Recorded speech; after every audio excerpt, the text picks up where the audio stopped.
It's Thursday, February 14th, 2019, Valentine's Day, and time for your Barbados Today morning news update. Thanks for joining us. I'm Carol Williams. Mental health authorities are reporting a 15% increase in Barbadians being admitted to the Psychiatric Hospital as first-timers. Hospital Director David Leacock is so concerned about the situation that he's appealing to their professional partners to refer persons who show signs of mental illness much earlier for treatment. If we can treat them in the community first, that's always advantageous.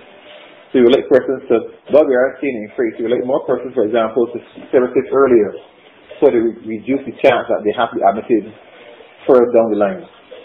So if we can get persons seeking mental health services a lot earlier, potentially we can reduce some of the new admissions coming to hospital. Leacock says while there hasn't been a significant rise in the number of young people entering the Black Rock Institution for treatment in recent times, the same cannot be said of the elderly. From the point of view of the other population that is obviously growing for us is the elderly population. We are seeing a number of persons that serve the dementia-type illnesses that do find themselves sometimes ended up in hospital.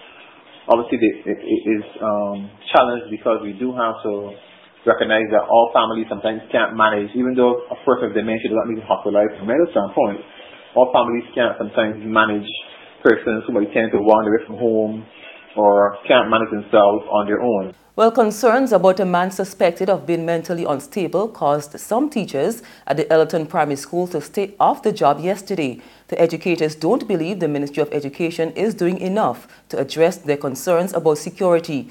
Barbados Today understands that earlier this week, the man barged onto the premises, terrifying students. He has also entered the compound last month, alarming teachers who were attending a meeting in preparation for the start of the school term. Not so. Minister of Tourism Kerry Simmons is disputing central bank figures, indicating a weak performance by the sector in the final quarter of 2018. During the recent Barbados Economic Review, Governor Cleviston Haynes suggested the tourism industry's subpar performance was largely responsible for a further contraction in the economy during the final 3 months of the year. He also pointed to an almost 10% decline in cruise visitors. But Simmons is questioning those figures. I personally have asked the governor from whence it came, what he was guided by. He assures me that it would have to be a misrepresentation, but I cannot ascertain what the basis of that would be. Our end of year figures for December 2018 would indicate that Barbados tourism has grown in spite of all the odds, because you know there were 4 source markets which issued travel advisories against us during the months of February last year with regard to the situation on the South Coast. We overcame that. In terms of cruise tourism, I think it was flat, but it certainly was not, I don't think, able to reflect the suggestion that the governor is making. Slight progress has been made in ongoing talks between the National Union of Public Workers, NUPW, and the Sanitation Service Authority, SSA. Acting NUPW General Secretary Delcia Burke tells Barbados Today that some headway was made following an hour-long meeting yesterday with representatives of the authority. The main issue of contention is overtime pay. There's regional and international news after this short break.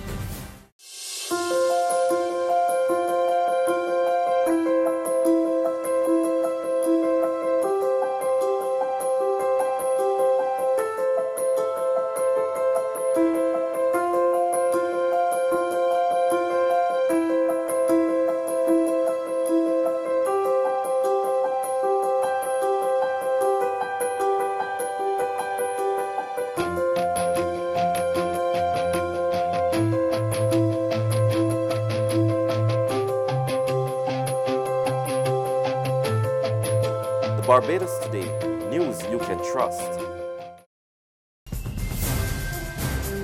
We move now on to Haiti, where inmates of a prison in the country's south remain on the run. After all 78 of them escaped, the detainees reportedly made their escape while police were distracted by anti-government protests nearby. At least 4 people have so far died and many more injured. CARICOM has called for calm and a cessation of the violence. We get the details in this Al Jazeera report. A man shot dead by police. His body lying near the presidential palace as angry crowds gather in protest. Hundreds have arrived from Haiti's slums to the capital, Port-au-Prince, with a message for President Jovenel Moïse: step down. Everyone in Haiti is asking for Jovenel to leave, but he refuses. We ask ourselves, does he want to die in power, or does he want people to burn the country down? I'm in this situation because of President Jovenel Moïse. I can't go to school, he's a thief, and he must go. If not, we'll burn down the whole country. We're in the streets until he leaves. With Haiti suffering from a failing economy and skyrocketing inflation, President Moïse is being accused of systematic corruption. An official auditor's report in January implicated him in the embezzlement of funds. It also accused former ministers of a possible misuse of development money loaned by Venezuela. And finally, on the international scene, right-wing and Catalan separatist lawmakers yesterday rejected a draft 2019 budget. The move could force Spanish Prime Minister Pedro Sanchez to call early elections. More from France 24. This could be rolled over the last year's budget, and the government could continue to run the country until 2020.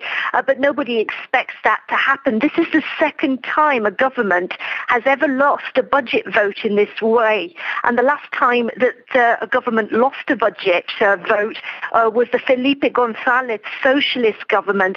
After it lost the budget, it had to call early elections, and just by coincidence, it was also the Catalan nationalist parties that voted against that budget. So a similar situation Pedro Sanchez finds himself in, and now the eyes are on him. The Prime Minister is the only person who can set that date, and the dates are being rumoured are April the 14th or the 28th, or a super Sunday in May to coincide with European and local elections.